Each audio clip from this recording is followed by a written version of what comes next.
Okay, Rhylee.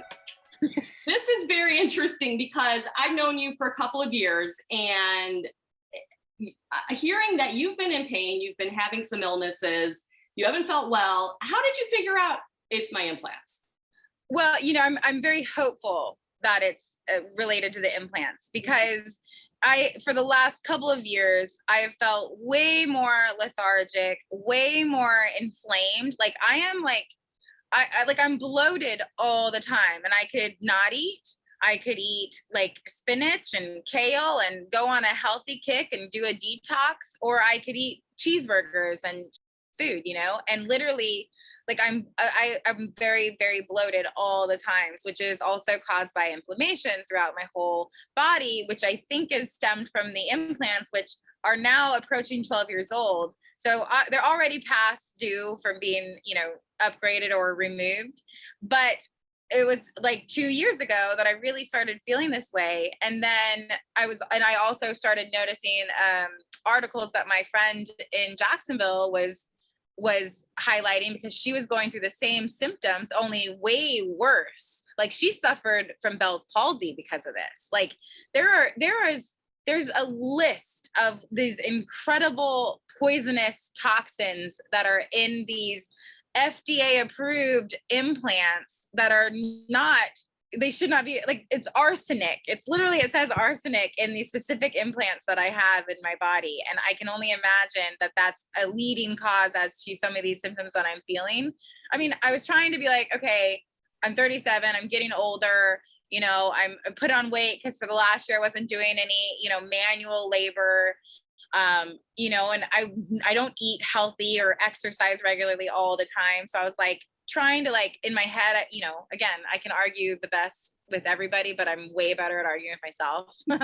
So I was just like trying to figure it out, and then battle not having health insurance, and battle, spending the money, especially during COVID, and then gas prices rising. So I was literally just like, it was there's all this anxiety, which I also never really had anxiety before. I like everything. I didn't give a shit. I just did me. And so the more and more I saw and kept researching what my friend Kim was saying, the more and more I saw testimonials of every woman that had their implants removed, literally said 9 out of 10 of them, of thousands of women's testimonials, said they felt immediately better from symptoms like as easy as fatigue and inflammation and indigestion and all that stuff. And it's like, do I think I'm a perfect bill of health minus implants? No, but do I think that they're very strongly, correlated to implants? 100%. If there's arsenic in it, then that's in my body, and that's no good. So yeah, now I'm not very well versed in the implants, but are they saline or? Yeah, so I have the saline gummy implants, so they feel really real. Okay. But because they feel really real, it makes me also think they've been manhandled enough to maybe cause leaks too. And you see these, like, if you go into this, like, you can literally go and everything can be a rabbit hole these days, but you can look at these implant testimonials and see what they're taking out of these women, and see that within the bag there's all kinds of bacteria and mold, and some of them leak. I don't think mine are leaking. I don't know. But I do think that they're older than their due date. They're expired.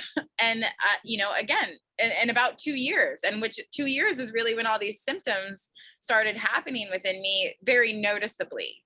So, yeah, I'm very excited to have this procedure, not only because, like, yeah, they're droopier now than, of course, 12 years ago. Mm-hmm. And I don't, everybody has their own insecurities. I don't give too much about it, because I still don't wear a bra. So, but I'm so excited to see, because I'm really, like, I talked to the Dr. Rankin. I was like, I would love take all the pictures, all the videos. I was like, you're not going to embarrass me. And I want to see these implants and see what they look like after 12 years, because me too. I have a feeling they're not going to look good. So when is the surgery? Oh my God, it's coming up. It's on the 22nd. So it's in, what's today? The 9th. So 13 days.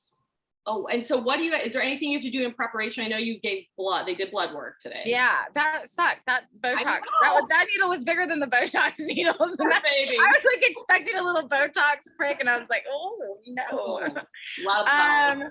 Yeah, so today I did my in-person consult because I'd been talking with Dee, who she's amazing. She also had an explant procedure herself. Okay. She was experiencing far more symptoms than I was. And I mean, even I forget the name. There's the bachelorette girl went to Dr. Rankin. Okay.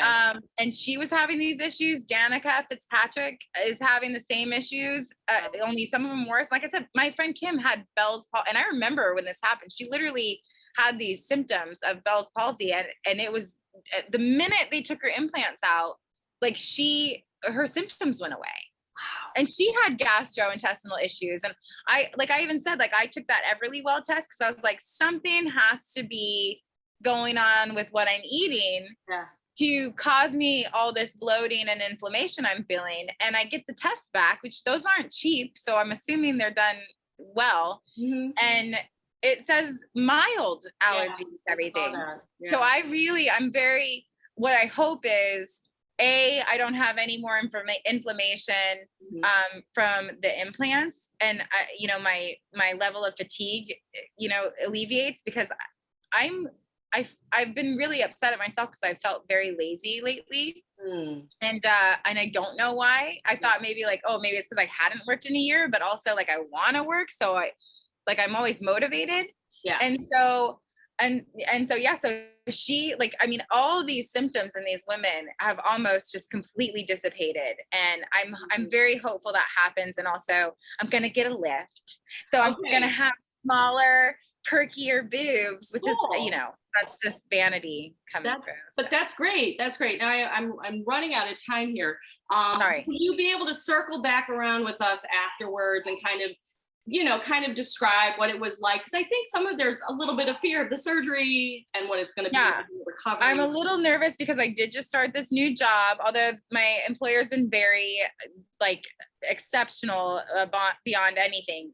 But also because you have to have drains attached to you, which I have never had that, even when I did the lipo, when I did, the augmentation the first time. And I had complications when I did the augmentation. I had 3 more surgeries after that, within months of each other. But so there's drains, and they want to keep me there for a night or 2 to monitor that, because they want to make sure. Dr. Rankin is well known for just doing things exceptionally well. And he used to do augmentations, and for a doctor to have done them for so long, make all that money off of it, and realize this is dangerous to women and stop doing it and only specialize in explants. I mean, that tells you all you need to know about. Yeah. So this is inpatient surgery. You're not. Yeah. Wow. Okay. All right. And it's going to be on the 22nd. All right. I'm gonna be doing live, so long as I don't get kicked off again. If I do get kicked off, I'll do videos, but also because I want everybody to see and know. And because that's the only way I became aware of it, was through Kim. Yeah. So thank God. But I'm gonna be very transparent with it. And the after is what I'm excited about, and then hopefully, like everybody else, hopefully I have really amazing results. Yeah, and you feel good. That's the most important thing. Okay. Well, we will follow along Life of Rhylee on Instagram, and you'll be posting videos and live. So we'll follow along, and then we'll see you, I guess, in a few weeks. Yes, I'll be lighter and perky and perkier. Perfect.